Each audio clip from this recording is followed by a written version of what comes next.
Okay, hi everyone. So today let's discuss this interesting problem. So it says a ball hits a floor and rebounds after an inelastic collision. In this case, the momentum of the ball just after the collision is same as that just before the collision. Fine.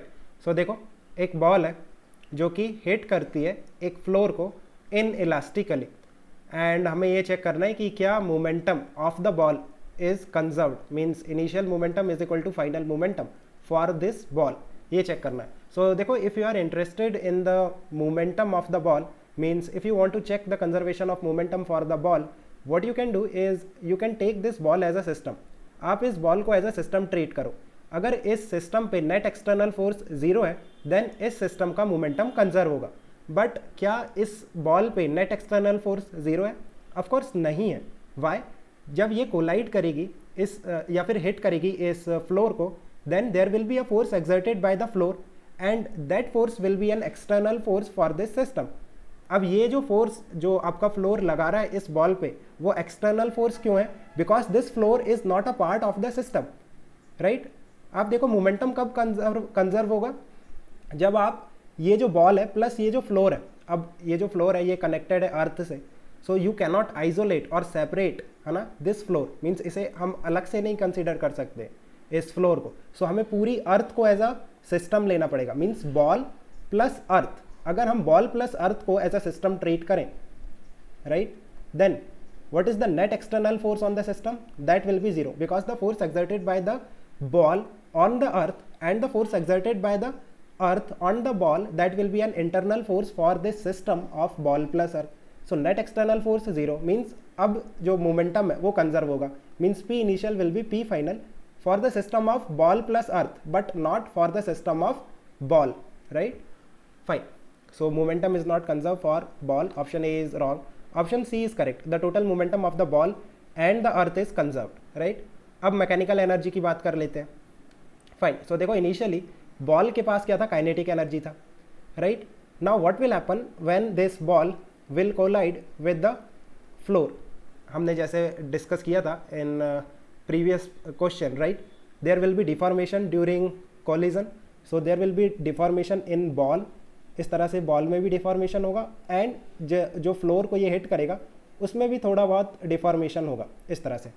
और deformation के कारण क्या होता है? Potential energy आती है. जैसे हमने डिस्कस किया था ये स्प्रिंग है, ये अपनी नेचुरल लेंथ या फिर स्टेबल कंडीशन में है. जब आप इसे डिफॉर्म करते हो सो इसकी जो पोटेंशियल एनर्जी है वो इंक्रीज़ कर जाती है, राइट? स्टेबल कंडीशन में पोटेंशियल एनर्जी मिनिमम होता है और जब आप स्टेबल कंडीशन से किसी बॉडी को डिफॉर्म करते हो तो उसकी पोटेंशियल एनर्जी इंक्रीज कर जाती है.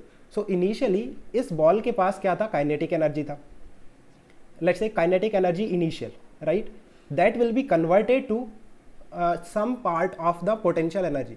मीन्स जो इनिशियल काइनेटिक एनर्जी थी इस बॉल की, है ना, उसका कुछ पार्ट कन्वर्ट हो जाएगा काय में? पोटेंशियल एनर्जी में. और पोटेंशियल एनर्जी किसका होगा?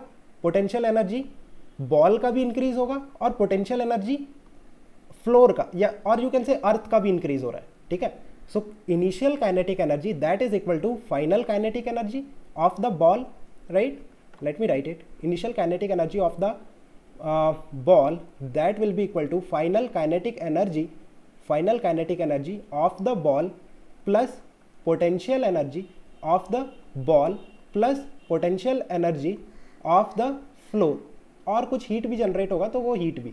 सो आपकी जो काइनेटिक एनर्जी था, initial kinetic energy of the ball, उसमें से कुछ फाइनल काइनेटिक एनर्जी बचेगा, कुछ potential energy of the ball convert हो जाएगा ड्यू टू डिफॉर्मेशन, कुछ potential energy of the floor में कन्वर्ट हो जाएगा ड्यू टू डिफॉर्मेशन और कुछ हीट जनरेट हो जाएगा. इस तरह से आपका जो kinetic energy of the ball है वो डिस्ट्रीब्यूट होगा. सो क्या हम कह सकते हैं कि mechanical energy of the ball is conserved? देखो अगर kinetic energy of the ball is converting to the potential energy of the ball, mechanical energy में काइनेटिक एनर्जी आता है और पोटेंशियल एनर्जी आता है, राइट? अगर जो काइनेटिक एनर्जी है बॉल का वो potential energy of the ball convert हो रहा है देन मैकेनिकल एनर्जी कंजर्व है. बॉल की मैकेनिकल एनर्जी कब कंजर्व होगी? जब मैकेनिकल एनर्जी तब कंजर्व होगी जब बॉल की जो काइनेटिक एनर्जी है वो potential energy of the ball में कन्वर्ट हो जाए, तो उसमें कोई दिक्कत नहीं है. बट यहाँ पे देखो बॉल के साथ साथ अगर इतनी इक्वेशन होती है ना, kinetic energy, initial kinetic energy of the ball is equal to final kinetic energy of the ball plus potential energy of the ball. यहाँ तक हम कह सकते थे कि बॉल की जो आपकी मैकेनिकल एनर्जी है वो कंजर्व है, बट कुछ part potential energy of the earth में जा रहा है, कुछ पार्ट हीट में जा रहा है, so therefore mechanical energy of the ball is not conserved, right. आप अगर अर्थ प्लस बॉल को एज अ सिस्टम ट्रीट करो, पहले हम ऑप्शन चेक करते हैं, option B will be wrong. Option D देखो, the total energy of the ball and the earth remains same. अब यहाँ पे मैकेनिकल एनर्जी की बात नहीं कर रहा, टोटल एनर्जी की बात कर रहा है। टोटल एनर्जी में हीट एनर्जी भी आएगा, राइट। और बॉल प्लस अर्थ, अब आप देखो क्या क्या एनर्जी फॉर्म हो रही है, potential energy of the ball बन रहा है, potential energy of the earth बन रहा है। सो बॉल और अर्थ दोनों हमारे सिस्टम में, और कुछ हीट जनरेट हो रही है, तो heat is also a form of energy, तो वो टोटल एनर्जी में इंक्लूड होगा। सो इस तरह से हम कह सकते हैं कि अगर हम बॉल प्लस अर्थ को एज अ सिस्टम ले लें, मीन्स पूरा सिस्टम, और उसकी पूरी एनर्जी ले, टोटल एनर्जी, तो फिर ये कंजर्व होगा, right. Fine, so I think it's clear. Let me know if you still have any confusion. By the way, option D is correct, right.